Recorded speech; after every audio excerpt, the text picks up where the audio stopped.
Bab 7a.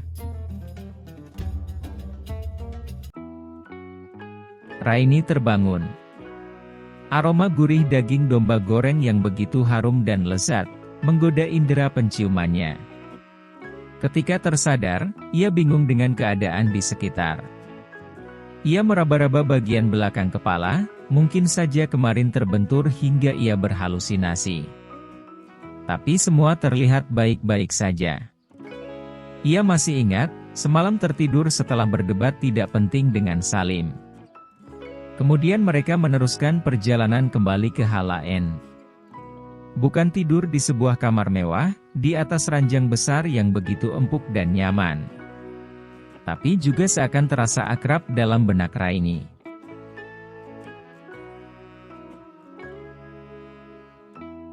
Dengan kepala masih dipenuhi berbagai pertanyaan, Raini beranjak dari ranjang dan segera membuka jendela besar di sisi dinding sebelah sana. Cahaya matahari pagi segera menyeruak menyambut, mengembuskan angin gurun yang segar tapi juga kering. Udara pagi berbau pasir segera menyerbu kuat ke dalam rongga paru-paru. Udara yang sudah begitu dikenal Raini sejak tinggal di gurun. Inderanya dapat dengan mudah mengenali dan merasakan bau pasir basah, wangi bunga-bunga, kicauan burung, dan segala hal yang bisa didapatkan di sebuah oase besar.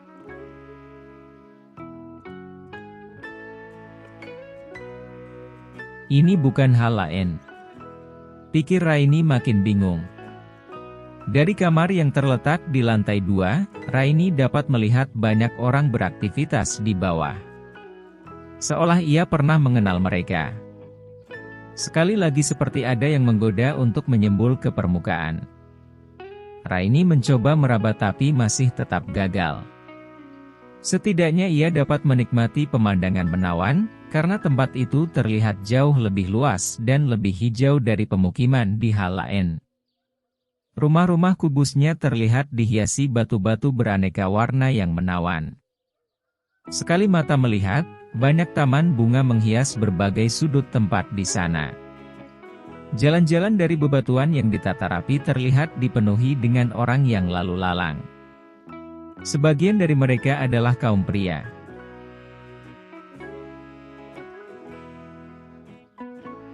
Suara pintu dibuka membuat Raini membalikkan tubuh.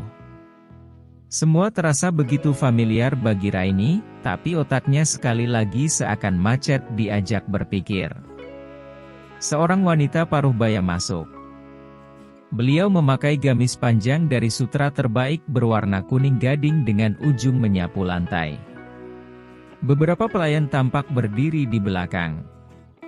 Wanita itu memakai jilbab besar khas wanita Arab.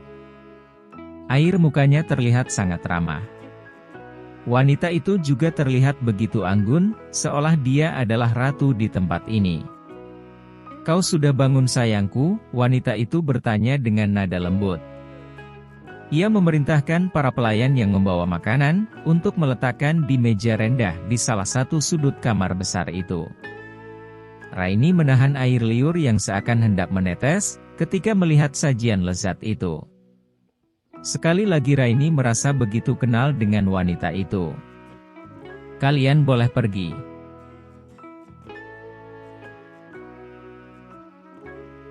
Dengan langkah gemulai, wanita itu melangkah mendekati Raini yang masih berdiri tanpa bergerak. Ia tersenyum manis, sambil membimbing Raini untuk duduk di permadani yang sudah digelar. "Maaf Nyonya. Tapi Anda siapa? Dan kenapa saya berada di sini?" Pertanyaan Raini dengan tampang tidak berdosa, terlihat membuat wanita itu terkejut. Tapi rupanya wanita itu dapat menguasai diri dengan sangat baik. Terbukti ia kembali mampu tersenyum lembut pada gadis itu. "Kau pasti sangat lapar, bagaimana kalau kita makan dulu?" Kami bukan orang jahat. Jangan memandangku seperti itu."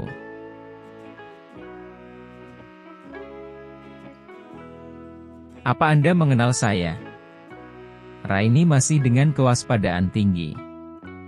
Meski ia memendam kecurigaan besar, akan tetapi hati kecilnya meyakinkan agar percaya dengan wanita itu. Wanita itu hanya bisa mengangguk dengan hati hancur. Rasanya Ummi Fatimah ingin mati saat itu juga. Melihat gadis yang sudah dianggap sebagai putri kesayangan, tidak mengingat apapun. Ia ingin memeluk Raini, tapi Ummi Fatimah takut ditolak. Kondisi gadis itu masih belum dapat diprediksi. Hingga sepertinya Ummi Fatimah memang masih harus sabar menunggu.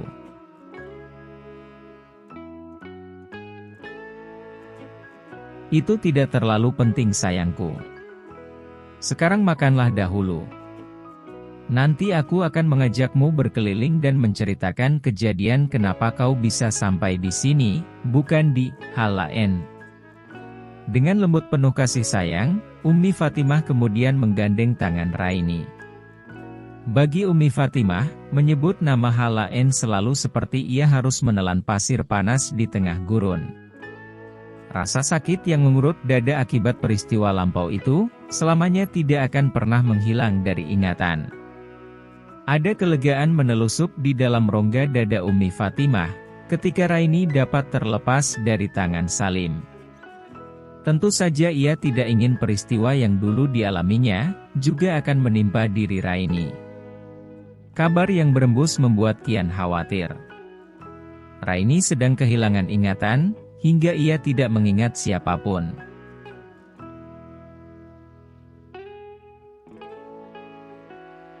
Untunglah Raini masih mengingat Said, sebagai satu-satunya pria yang ia cintai.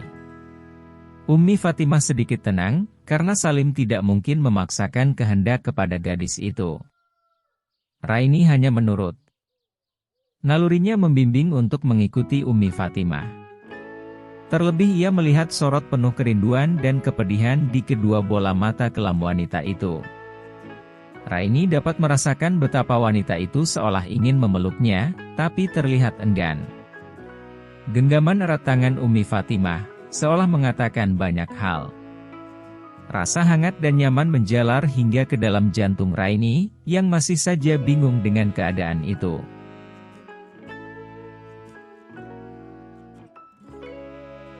Makanlah yang banyak. Kau membutuhkan tenaga yang banyak untuk hari ini. Terima kasih atas kebaikan hati Anda. Ibu. Kau boleh memanggilku Ibu. Iya Ibu. Raini merasa nyaman dengan panggilan itu. Sementara Ummi Fatimah tampak berkaca-kaca menahan rasa sedih yang membuncah di dada.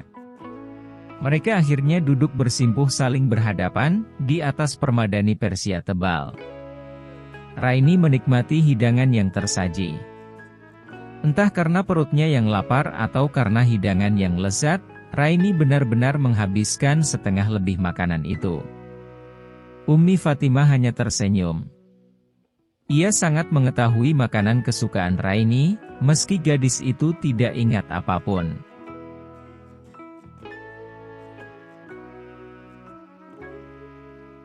Maafkan saya karena sudah berlaku tidak sopan.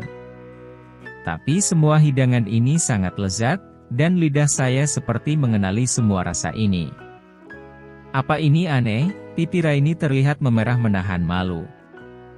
Tangan Raini meraih gelas keramik indah, dan menghabiskan isinya dengan cepat. Air segar itu mengakhiri sesi makan Raini yang seperti orang barbar. Tidak sayangku. Aku memaklumi kondisimu. Ummi Fatimah mengulas senyum. Tangannya kembali mengelus rambut gadis itu penuh kasih sayang. Kau pasti sangat kelaparan setelah peristiwa tidak menyenangkan yang kau alami.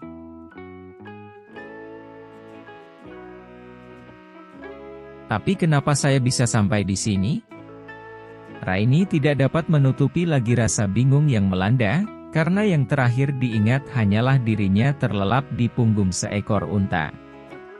Selamat datang di El Firdaus, kota yang menjanjikan sejuta keindahan. Ucapan Ummi Fatimah membuat gadis itu mengerutkan kening seolah berpikir keras. El Firdaus? Nama itu seperti tak asing bagi Raini, tapi sudah entah yang keberapa kali otaknya masih tetap saja buntu.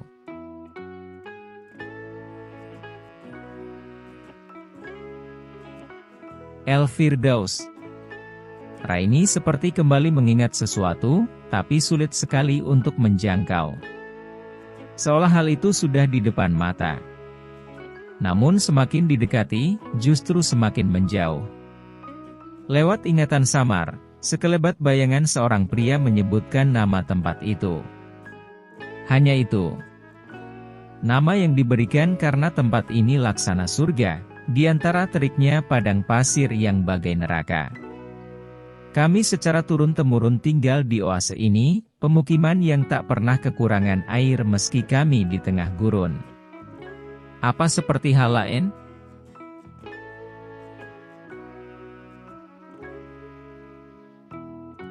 Ya, seperti tempat itu. Ummi Fatimah meneguk air yang seketika terasa hambar. Betapa ia sangat membenci nama itu, seperti kebenciannya kepada semua penghuni di sana. Termasuk darah dagingnya, anak yang harus ia lahirkan dengan kebencian bercokol sepanjang kehamilan ketika itu. Maafkan saya.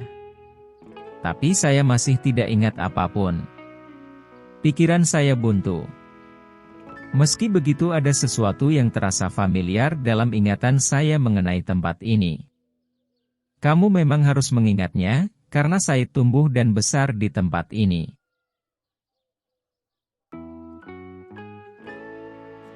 Said, tanya Raini yang kini kembali teringat dengan sang tunangan. Yah, kekasihmu. Kau mungkin masih belum ingat saat tinggal di sini dengan Emir juga.